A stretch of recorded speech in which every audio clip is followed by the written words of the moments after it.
पंजीकृत डेटा जो ई श्रम पोर्टल है उस पर लगभग बिहार से 3 करोड़ श्रमिक रजिस्टर्ड हैं जो देश के अन्य राज्यों में काम कर रहे हैं। और सबसे चौंकाने वाली बात यह है कि उनकी मासिक आय 10,000 से भी कम है।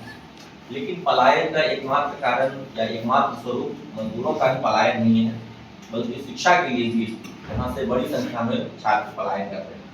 10वीं और 12वीं की कक्षा के बाद देश के अलग अलग विश्वविद्यालयों में, इंजीनियरिंग मेडिकल कॉलेजेस में या अन्य प्रोफेशनल कॉलेजेस में भी बिहार से बड़ी संख्या में युवा हर साल पलायन करने को मजबूर है। और दूसरी बात यह भी है कि जो युवा पढ़ाई के लिए पलायन कर रहे हैं वो दोबारा लौट करके नौकरी या अन्य व्यवसाय के लिए भी बिहार नहीं आ रहे। वो किसी भी फील्ड में नौकरी भी कर रहे हैं या अपना कोई व्यवसाय रोजगार भी कर रहे हैं, वो बिहार से बाहर ही किसी राज्य में कर रहे हैं। बेंगलोर, मुंबई, दिल्ली जैसे बड़े बड़े शहरों में आप देखेंगे कि जितने कॉर्पोरेट एम्प्लॉयज हैं उनमें एक बड़ी संख्या, एक बड़ा हिस्सा कह लीजिए बिहारियों का, बिहार के युवाओं का। और पलायन के बहुत सारे कारण हैं। यहाँ पर अच्छे शिक्षण संस्थानों का ना होना, यहाँ पे उद्योग धंधों का ना होना, यहाँ पे खेती का मुनाफे लायक ना होना, इसके अलावा सरकारी उदासीनता भी एक बहुत बड़ा कारण है पलायन का। आज इसी विषय वस्तु पर हम लोग इस वार्ता में संबोधित कर रहे हैं। हमारे साथ श्री संजय ठाकुर जी प्रदेश प्रवक्ता और श्री वीरेंद्र राय जी किसान मोर्चा के अध्यक्ष हैं। ये सभी अपनी बात रखेंगे।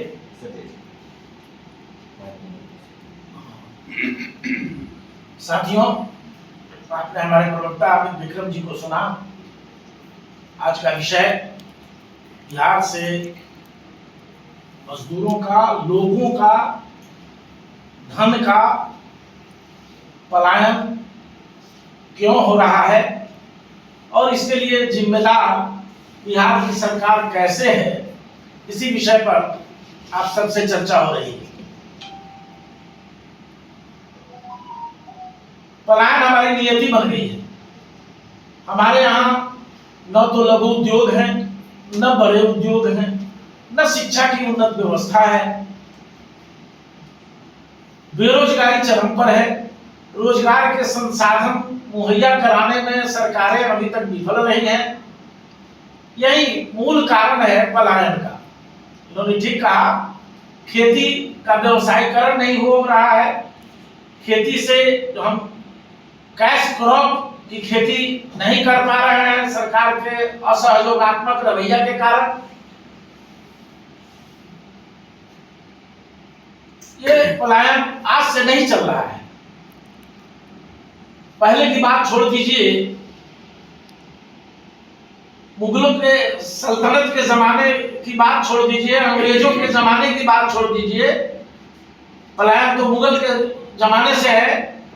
लेकिन जब हम आजाद हिंदुस्तान हुए और हमारी अपनी सरकार बनी, कांग्रेस की हुकूमत रही, उसने भी हमारे विकास, बिहार के विकास के लिए दोहरा मापदंड अपनाया और यह मानकर कि बिहार मजदूरी करने वाला ही प्रांत है, यहाँ अगर हम विकास करेंगे, यहाँ अगर हम औद्योगिकरण करेंगे, यहाँ अगर हम लघु उद्योगों को प्रोत्साहित करेंगे, तो देश के दूसरे हिस्सों में जो मजदूरों की आवश्यकता है, कारखानों के लिए, खेती के कार्यों के लिए, अन्य कार्यों के लिए, उसका अभाव हो जाएगा। तो एक षड्यंत्र के रूप में उसने हमारे विकास को अवरुद्ध किया।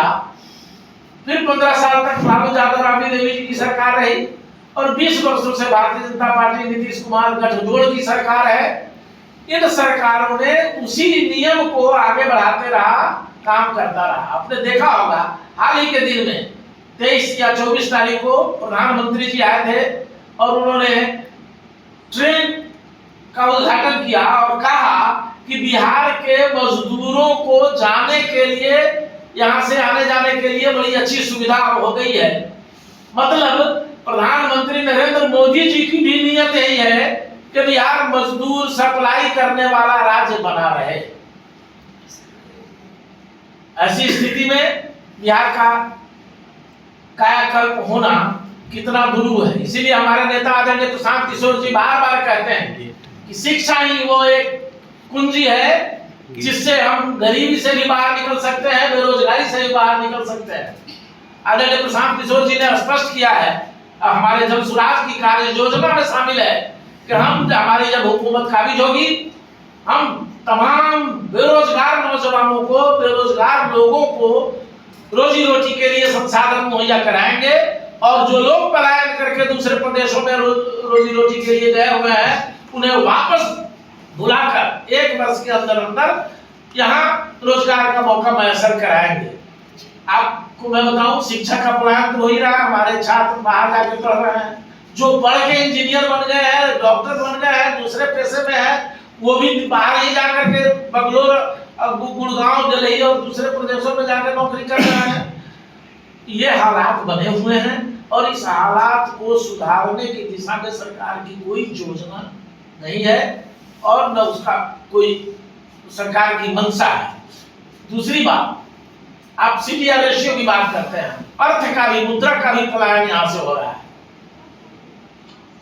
रिजर्व बैंक ऑफ इंडिया का नियम है कि 70% कुल जमा धन का, जो हमारी सीडीआर है, उसका 70% रुपया का विनियोजन उसी प्रदेश के कारोबार के लिए होगा। उस प्रदेश में लघु उद्योग स्थापित करने, बृहद उद्योग स्थापित करने, खेती के कार्य में, वाहन खरीदने, घर बनाने, तरह तरह का व्यवसाय आदि मदों में व्यय किए जाएंगे, और इसका चेयरमैन होता है मुख्यमंत्री उस प्रदेश का। आज तक 35% से अधिक उस राशि का दोहन हम नहीं कर पाए हैं, सदुपयोग नहीं कर पाए हैं। मतलब आप 20 वर्षों से अगर नीतीश जी के शासन का ही कैलकुलेशन कर लिया जाए, तो अरबों खरब रुपया हमारा यहाँ से पलायित होकर के गुजरात, आंध्रा, हरियाणा, पंजाब, दिल्ली आदि प्रदेशों में चले गए। वहां के उद्योगपति जो कारोबार कर रहे हैं उनको कर्ज दे रहा है बैंक, लेकिन हमारे यहाँ के लोगों को धनराशि नहीं दे रहा है। तो धन का भी पलायन हो रहा है, जिससे हमारी गरीबी बढ़ती जा रही है। और जन सुराज डंके की चोट पर कह रहा है कि जब हमारी हुकूमत आएगी, हम इस व्यवस्था में आमूल चूल परिवर्तन करेंगे, लोगों को रोजगार का मौका मैसर कराएंगे, लघु उद्योगों का जाल बिछाएंगे, बेरोजगारों को रोजगार का मौका मैसर कराएंगे, शिक्षा की उन्नत व्यवस्था कराएंगे जो विश्व स्तरीय हो। तब जाकर बिहार से पलायन रोके जा सकेंगे, बिहार से बेरोजगारी का खात्मा हो सकेगा, और बिहार अपने पैरों पर खड़ा होने के काबिल बन सकेगा, उद्योग धंधों का जाल बिछेगा।